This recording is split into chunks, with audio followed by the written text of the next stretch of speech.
Just learning that better than 90% of the people in the country do not achieve real financial competence and security during their lives gives each of us, as head of his family, or at least co-head, the responsibility to make certain that we are in that small percentage of people who do. As George Bernard Shaw said one time, it is the duty of every man, the first duty of every man, is not to be poor. As it is written in the nature of man, freedom must be gained specifically against the obstacles and the conditions to which we're constantly exposed. And, two, achieving financial security is an excellent exercise in creative imagination. Considering the effects of unrelenting inflation and assuming that they will continue in the future as they have in the past, estimate how much money you think you and your spouse will need as income to live as you want to live at the time you pick for retirement. Now, if you want to go along with age 65, that's fine, but maybe you'd like to be financially set before that time. At any rate, pick the year and the income you want to be receiving by that time. You know what Social Security benefits are now, and they'll probably increase, but only along with inflation in the future.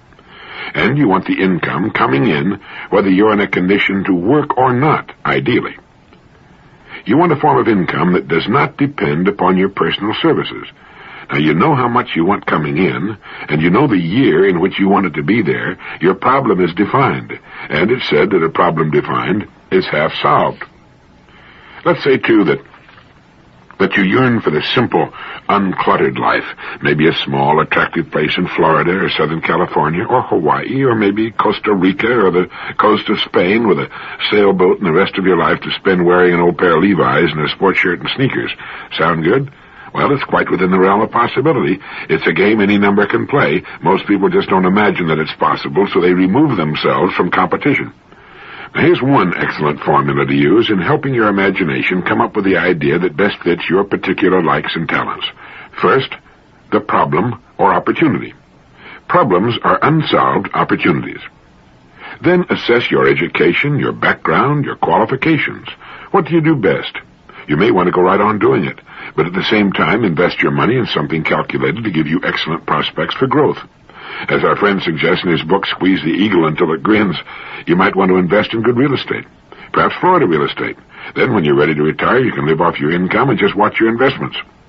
You see, with $10,000, you can leverage, $50,000, maybe $100,000 in real estate. When it grows to $100,000, you can leverage maybe $1 million or $500,000. With $1 million, you can leverage $10 million.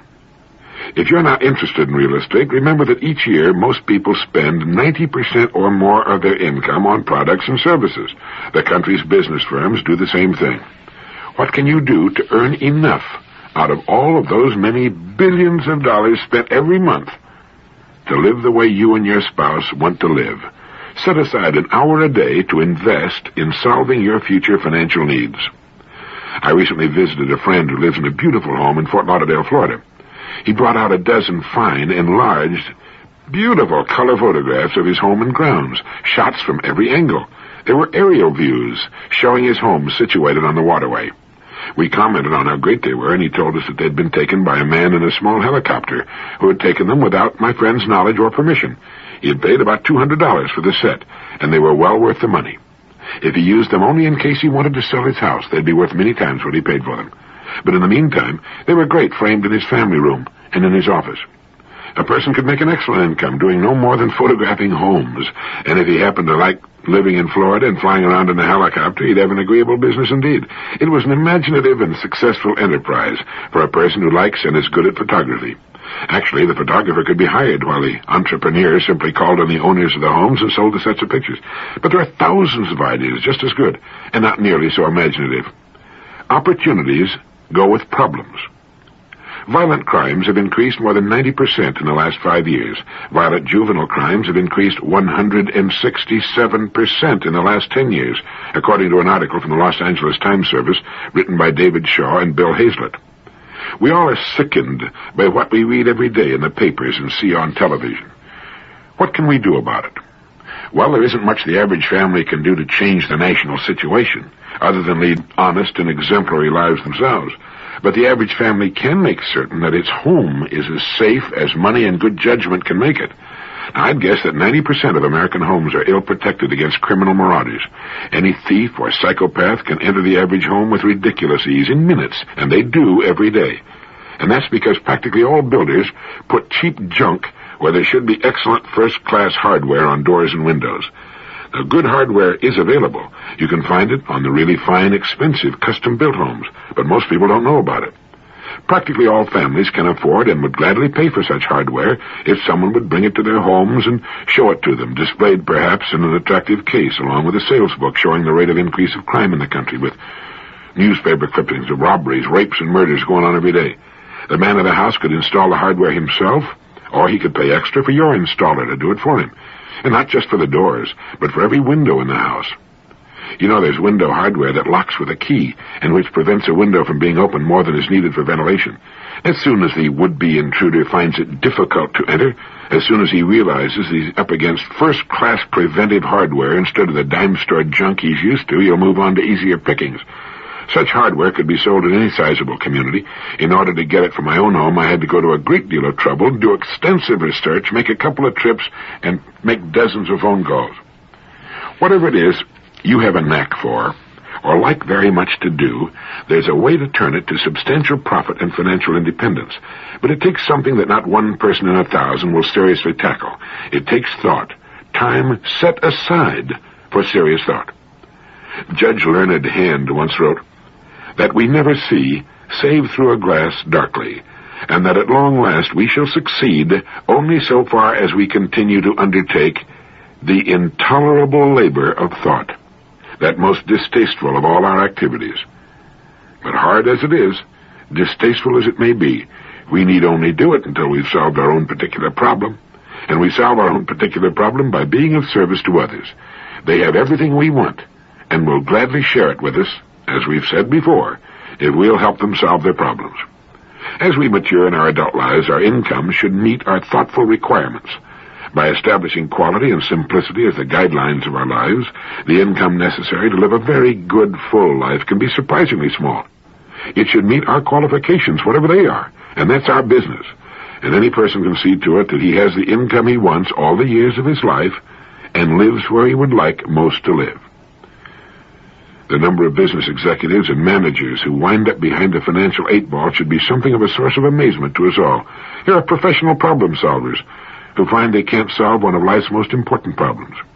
They're usually good organizers, good leaders, good thinkers, and decision-makers. At least they're supposed to be. And when they find themselves living marginal lives on incomes representing only the barest fraction of what they're used to, they should be able to come up with the appropriate answers to their problems.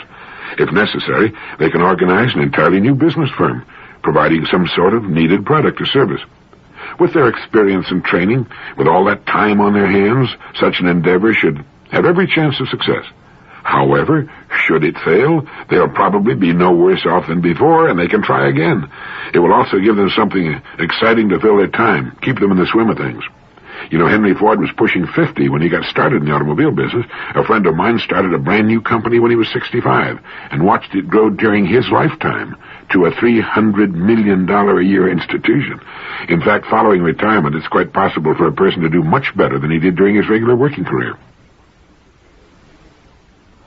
Today, millions live in cramped, crowded, crime-ridden, polluted cities only because of habit and the failure to use their imaginations.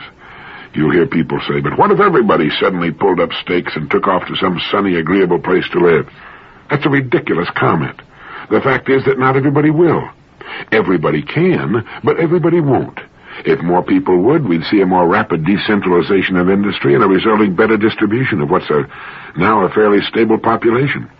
The big, ugly cities grew on old trade routes at a time when transportation was limited to water and surface, mostly wagon and then rail transportation. Today, with air and truck transportation what it is, only a few major heavy industries remain near deepwater ports and near supplies of cheap fuel for power. The best estimates today indicate that all known reserves of fossil fuels will be depleted in 150 years. With the fusion process now only a matter of time, and with the deuterium supplies and seawater good for at least 1 billion years at a fraction of the present cost of coal and oil, and with practically no dangerous waste products, we're on the brink of a world revolution of ample power for all of the world's peoples. Moreover, with decentralization of our population away from the crowded cities, we live on 2% of the land, most of us, the industries and businesses which remain can transform those cities into clean, beautiful places in which to live. If you're interested in what can be done to make ugly cities beautiful, send for a marvelous lecture by Victor Gruen entitled Downfall and Rebirth of City Cores on Both Sides of the Atlantic. Gruen has a plan for redeveloping cities that won him the prize for architecture of the city of Vienna. He says on both sides of the Atlantic, and in fact in all nations of the world, we're presently hell-bent on destroying the environmental qualities of our cities, on spreading them out endlessly into thinly populated suburban regions, and in doing so, destroying every chance for vital, dynamic, multifunctional, meaningful centers. We have succeeded in making the urban environment unlivable and unworkable. We've converted suburban regions into ghettos of sterility and boredom, and in the process, we've destroyed millions of acres of prime agricultural land and natural landscape. He quotes an article which appeared in the New York Times in May of '71, in which a Mr. Eugene Raskin suggested that any effort to improve the functioning of city cores, such as Manhattan, is comparable to the act of beating a dead horse. He said, they are physically obsolete, financially unworkable, crime-ridden, garbage-strewn, polluted, torn by racial conflicts, wallowing in welfare, unemployment, despair, and official corruption. As they exist at present, they are unsalvageable, destined to join the dinosaur and deserved extinction. Urban planners and others who come up with temporary patchwork schemes and gimmicks to keep the cities going another year or two or three are as pathetic as the officers of the Titanic charting tomorrow's course while the water rises above their ears. Those who live in big city areas, or in good financial situations, make tremendous sacrifices. They have to tolerate unbreathable air, undrinkable water, involuntary waste of time, public insecurity, filthy streets, and the complete severance of any contact with the expressions of nature, and fear for their lives and property. Yet in 10 years' time, it is now forecast that 73% of the total population will live in large cities or their environs. The number of cities with over 1 million inhabitants grows every year and now amounts to a total of 131. The number of those which have populations of between 5 and 10 million is impressive. On the basis of quantitative criteria, the city has never been so successful in the entire history of mankind. On the basis of qualitative criteria, however, the cities of our time are a disastrous failure. No wonder, then, Victor Gruen writes, that everybody wants to escape the densely built-up core areas. The mass use of the automobile, growing incomes, shortened working hours, and extended leisure time encourage the mass flight and make it possible. But just because it is a mass flight, it is also a futile one. Those who want to settle in the lovely countryside must find out, much to their bewilderment, that once the hundreds of thousands of others who are also filled with the same desire have settled, there is no lovely countryside left. And Victor Gruen goes on to point out how city cores can be redeveloped, and the countryside can remain beautiful.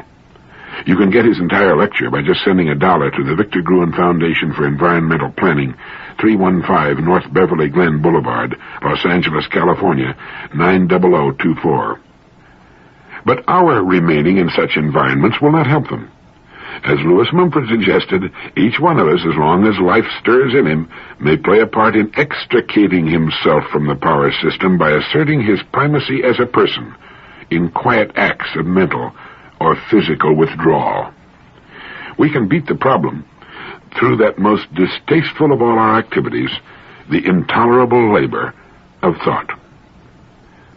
Thinking with a definite purpose is or should be different from random casual thinking. When you're trying to solve a specific problem, the mind and its largely mysterious powers must be disciplined, directed. During the hour you set aside for thinking, have your major goal before you, written at the top of the page of a sheet of paper. Now the mind has to cease its idle playing in the fields and get into harness and go to work. It must come up with possible solutions to the problem before it. It is the transfer agent that must deliver us from where we are to where we've decided we want to be. That may not involve a physical move from one point to another, or it well may. Researchers at UCLA found that for all practical purposes, it appears that the reach of the mind is infinite. And when they say the mind, they're talking about yours and mine. As you sit there with your goal before you and begin to try to come up with possible ways of reaching it, you'll notice a very sluggish reaction on the part of your thinking equipment at first.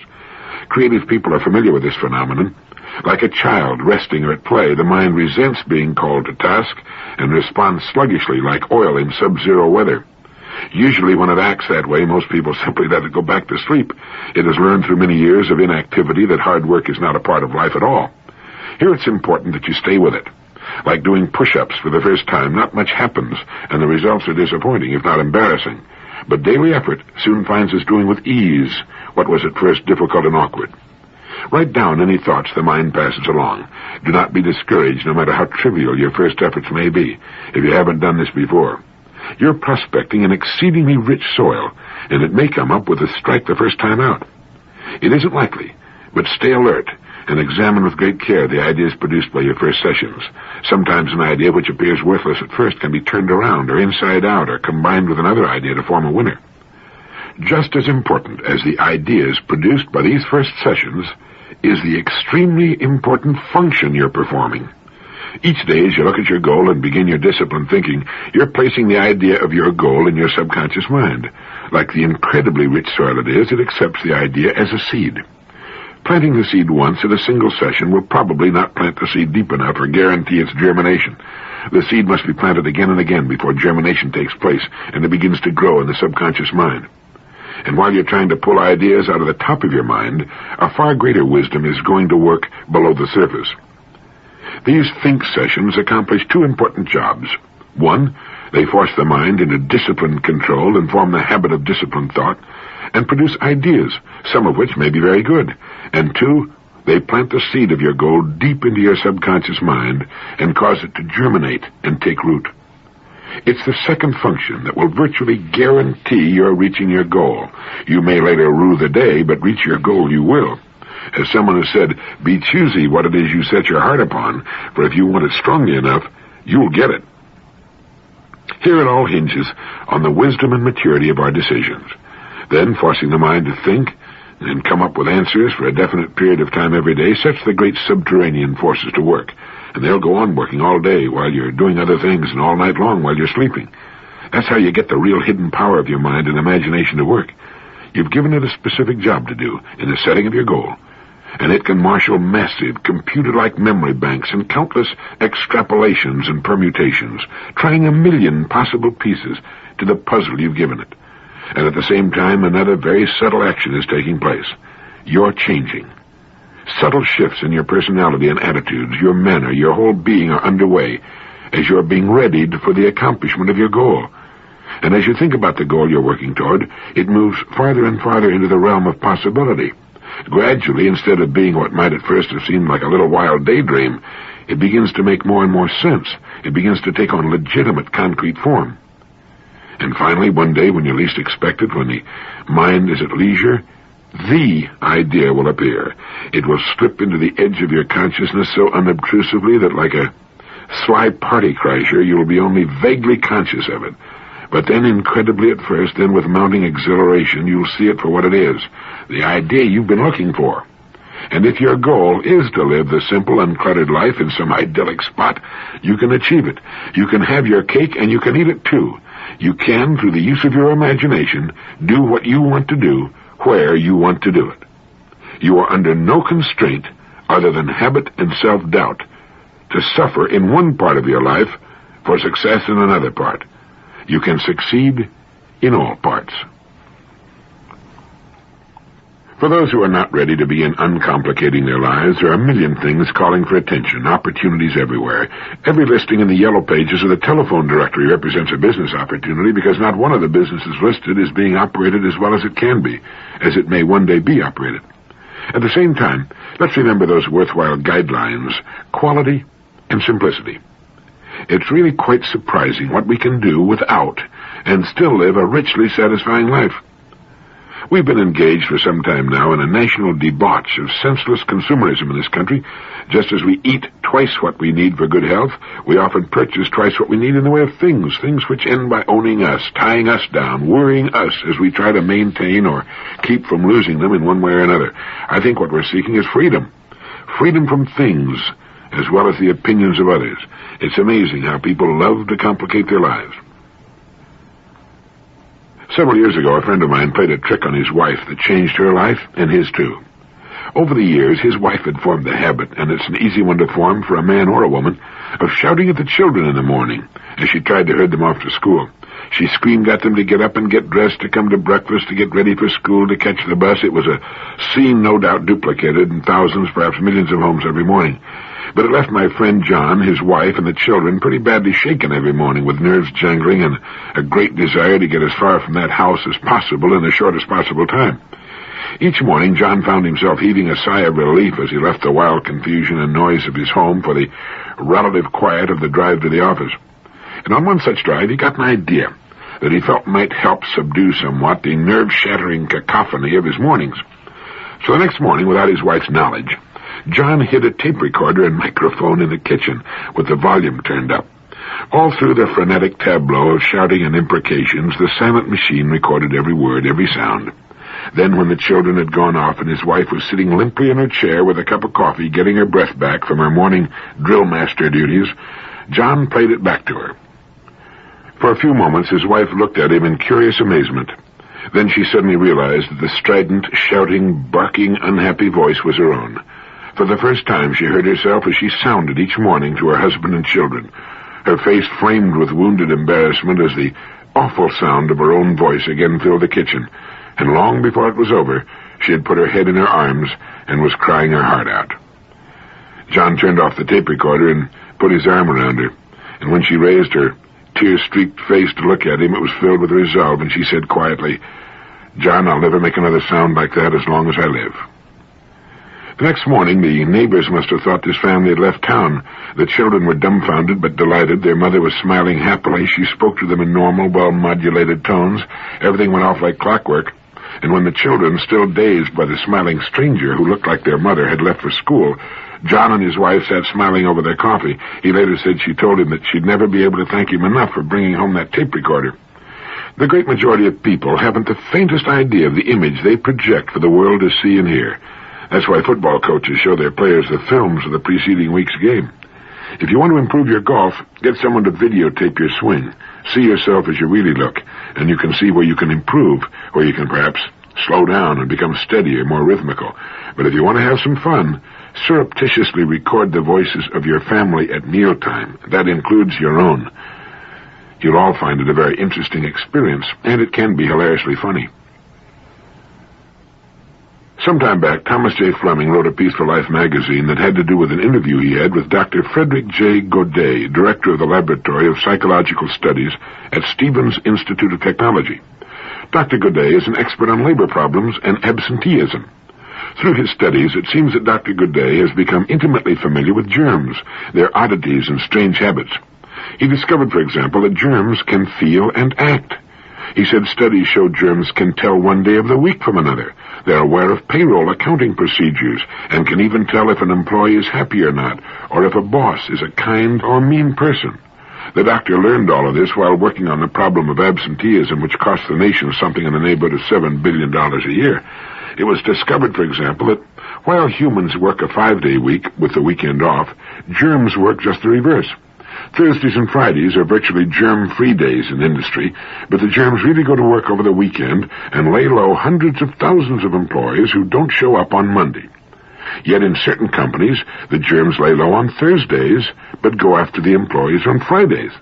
It was found that these companies paid on Thursday instead of Friday. Another curious fact was noted. Companies with liberal payment policies for absences due to illness had a 50% higher illness rate than companies with restricted sick leave policies. It was also discovered that germs head for the hills when management begins doing some serious research into the cause of illness, and that new employees on a 6-month probationary period were virtually left alone by germs. But as soon as they were permanently hired, with their jobs secure and their psyches well adjusted to company routine, the germs suddenly attacked at the same rate that they attacked old-timers in the company. And it was found that germs are passionately attracted to departments and companies with tough bosses constantly breathing down the necks of employees. One large company found that the absences due to illness varied from 2% to 17%, depending upon the type of boss. Dr. Godet also discovered that there's a certain type of person to whom germs are particularly attracted. They're people who are defensive, suspicious, and somewhat hostile. They're usually not well liked by their supervisors, and they reciprocate this dislike. They don't make friends easily and are regarded as loners. It's amazing how often they get sick. On the other hand, germs seem to avoid the sort who make friends easily, are outward-going and capable of numerous emotional attachments. These are the people you can depend upon to show up on Monday mornings. They seem to have a built-in germ repellent. And the doctor recommends that we have all-star games, Christmas, New Year's, the World Series, and national elections only on weekends. We know germs are active on weekends, so we have nothing to lose. And it seems that if a company will do a little research into the activities of its germs and the sort of people it has in management positions, it might increase its productivity considerably. Here's a wonderful way to avoid an argument. Simply ask questions. Instead of jumping in and disagreeing before you know any more about the subject under discussion than the other party, ask the other person to state his case specifically and to define his terms. People who like to argue and will at the drop of a word on any subject are people who enjoy ruffling the feelings of others. Willis Sloane once wrote an article entitled "Arguments Don't Win Friends," in which he points out that arguments are useless and largely ridiculous. They're more a matter of temper than temperate conversation and discussion. Subjects such as politics and religion can almost always provoke an argument. Racial prejudices can bring forth the most ridiculous statements in the form of arguments for or against certain practices. But if you'll apply this rule, to make your opponent be specific about some point you know backward and forward, you may avoid a foolish and endless, where nobody wins kind of argument. I've found that an argument like a potential highway accident can generally be spotted from some distance away, and it can be avoided the same way. Slow down and approach with caution. In conversation, as in your car, the worst danger is speed. It's pretty hard to get seriously hurt going 10 miles an hour, and you can avoid a serious argument that could lead to a lot of heartache by just being extremely careful when you come upon a situation that's likely to erupt into a serious argument. If someone makes a statement that you feel is wrong or ridiculous, you should not remain silent. As you feel the adrenaline pumping into your system, instead of jumping on the other person with both feet, just ask, "Why do you say that?" If you get another absurd generalization, ask, "Would you mind being specific about that?" Ask questions such as why. How do you know? Instead of trying to prove your opponent wrong, make him prove himself right or discredit himself, which he will promptly do if he's skating on thin ice. Put the burden of proof squarely where it belongs, on the shoulders of the person who started it. Then you can sit back calmly and enjoy yourself while he gets in over his head, flounders in the swamp for a while, and finally tries to change the subject. No argument, and he won't be so quick to start another one the next time. Robert McNamara, one of the nation's top executives, asks why whenever something is proposed, even if he is immediately against the proposal. He wants all the facts. Perhaps he's been wrong about it, and if he's right, he forces the person making the proposal to prove its merits. And no one can even guess at the number of families living between arguments in a state of unnecessary and uneasy truce. Since it takes two to argue, let's make sure we're not one of them. All we need say is, "Why do you say that?" Or, "Exactly what do you mean by what you just said? Where is your proof?" Keep the ball and the pressure on the person who is driving recklessly. It works like a charm, and you come out of it looking professional, wise, and level-headed. Thank you.